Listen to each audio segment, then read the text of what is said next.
Anna was a friend to me. I truly loved her as a friend, and I told her that. So it's very sad.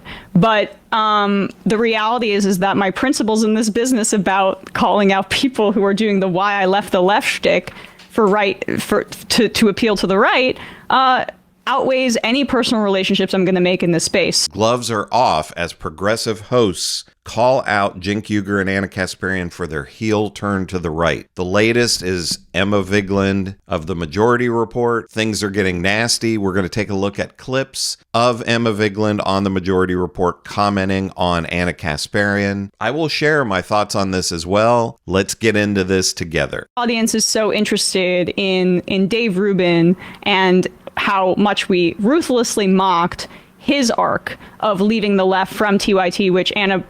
with Anna in the chair you're sitting in now at one point on the Michael Brooks show. Laughing about it. I laughed about it with her. She laughed about it on air. We mocked this a lot. And in fact, Piers Morgan will play some of that mockery as well. Just to clarify things for folks, this is her explanation for her recent pivot. But what people have said is they said you were quite outspoken. I'll play it to you. This is what you said when Dave Rubin pivoted. Let's have a look.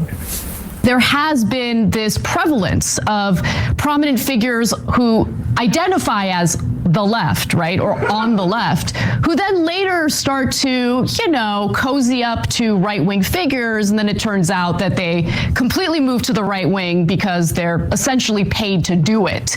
They're used as tools by the right wing to essentially spew right-wing talking points while purporting to still be on the left. In fact, Dave Rubin's a great example of that. Dave Rubin used to work with us. He identified as someone on the left. Dave, yeah, go ahead. Forgive me, Anna. Dave Rubin made a video for PragerU, Why I Left the Left. Oh, I know.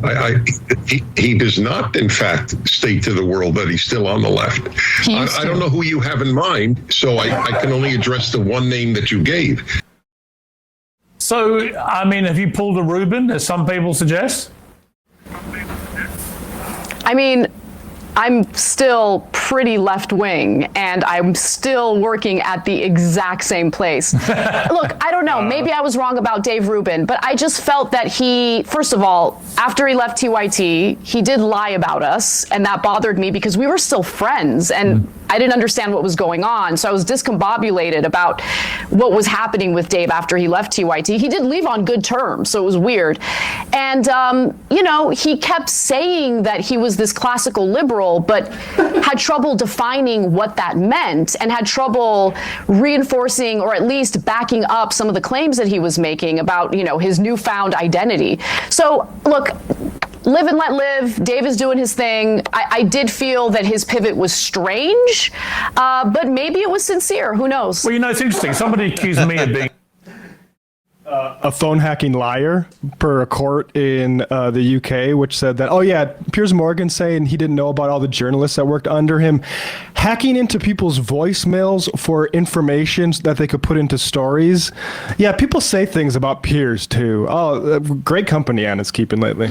Well, I mean, she's hanging out with Glenn Beck. She's hanging out with Piers Morgan and other right-wingers and doing a lot of interviews. It is interesting, though, that, Cenk's going on PBD and like Emma Vigeland is saying here, they're going on all of these shows. Cenk Uygur goes on PBD. Anna goes on Glenn Beck's show and Piers Morgan's show. Piers Morgan pretends like he's not a right-winger. Anytime anybody pushes back and calls him a right-winger, he always says, "How dare you?" In the UK, they know that I'm not a right-winger. And then I get comments on every video that I do about Piers Morgan from people in the UK who say, "Oh, absolutely, Piers is a right-winger." But Cenk and Anna go on these right-wing shows not to push back against them, not to fight with Glenn Beck or to fight with Piers Morgan or to fight with PBD, but to talk about how the left is intolerant and they want to reach out to the right and they want to try to find common ground with MAGA. All that kind of thing. It is interesting that still no response to Sam Seder's both private request to have a conversation about this on air on either TYT or on the Majority Report. If they feel more comfortable with it being on their platform, they can do that there. So Sam asked that of Cenk in the summer, and then publicly, I guess 2 weeks or so, basically said we can talk about this in a conversation. No response, but very eager to go to Glenn Beck's studio and have a conversation themselves. So I think they are taking the what they have been credited for through years of good work with a lot of good people. They are packaging up that for the marketplace and advertising it through picking a lot of fights. They've been doing this for a long time. We, 2 years ago, put a video up. The original title of that video was Ana Kasparian is not transphobic, where we tried to talk about the birthing person bullshit in a way that was constructive and could kind of maybe lead in a proper direction. She didn't listen to any of that, and instead got mad that somebody said that we were treating her with kid gloves. Because the truth was, we have been. For my entire career here at Majority Report, it has been a tongue-holding exercise for like Wolfpack, fucking harebrained. How many packs are we going to start to get money money out of politics? We have been. How about one that pays Brianna Wu 5 figures for To doing deny a genocide. to post on Twitter? If you think we're mean, you need to understand that actually that has been charitable. So, it has been based on what I have asked for, really, in part because of and because of my personal feelings about the situation and because of how sad it made me. I'm not somebody. Trust me, you can ask my exes. I didn't break up with a lot of people. I stayed in way too many relationships for way too long because I tried to make things work for quite a while. That's not what happened here. So for us, I have plenty of wonderful friends in my personal life. I know you do as well, Matt. I don't need to put my personal relationships ahead of my professional integrity. It's kind of inappropriate to do so. Even though in terms of like closeness, there are very few people in this field that I felt as close to as her. And at one point I would say she was my best friend in this industry. But I have to, cut bait at this point because she also made an accusation that I heard that I called her sexual assault titillating, which if I were to be charitable, I'd say she was listening to one of those like stupid crime right-wing podcasts that she seems to be a fan of these days, and they cut it up in a way that was misleading, or she's just lying about me because I would never, ever, ever do that. My case has always been that like some of these tough on crime narratives, specifically when a white woman is the subject of harm, are titillating to some people on the right who like to imagine themselves as white knights saving white women from the hordes of black poor people and unhoused folks in this city. And Emma Vigeland says here that, she was very reluctant to come out against Ana Kasparian because she did view her as a friend. I don't know any of these people personally, so I have to just take all of this at face value and take their word for it. But, I've watched both of these shows for years and years, and it's just been all of a sudden, seemingly over the last few months, that the gloves have come off. And you just had Cenk with the Thanksgiving video that he did with Hassan, where he was calling Sam Seder a grifter, and he's doubled down on that of late. And I was pretty shocked by it, but I want to show you this tweet from just the other day, tweet exchange between Ana Kasparian and Emma Vigeland.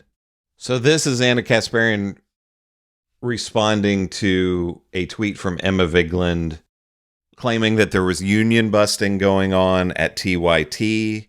And Ana Kasparian says, yet another sign of her pathetic dishonesty. Emma was employed by TYT when the company announced recognition of the union.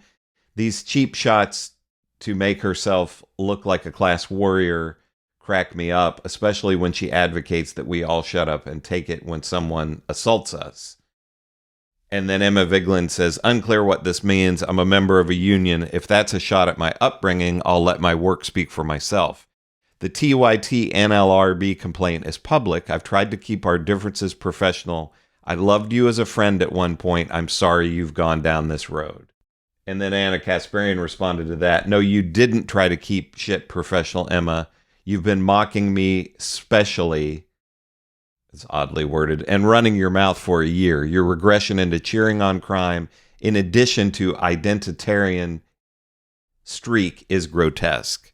So, like I said, that seems like the gloves are really off. Again, you don't really know what was going on behind the scenes unless you actually know these people personally, which I do not.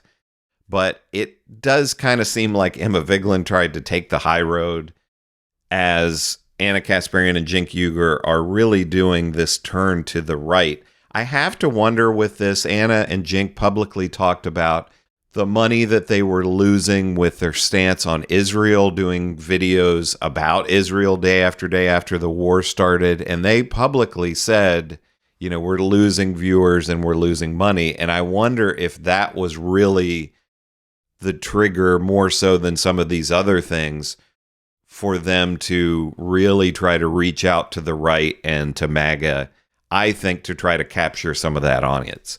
But let me know about what you think about all this. Do you side with Emma Vigeland and the Majority Report and these other figures on the left who are calling out Cenk and Emma now? Or do you think that Cenk Uygur and Ana Kasparian have a point with what they're saying, that they should be optimistic about MAGA and what Donald Trump might do and reach out to the right, and that the left is really the intolerant side now? Let me know in the comments what you think.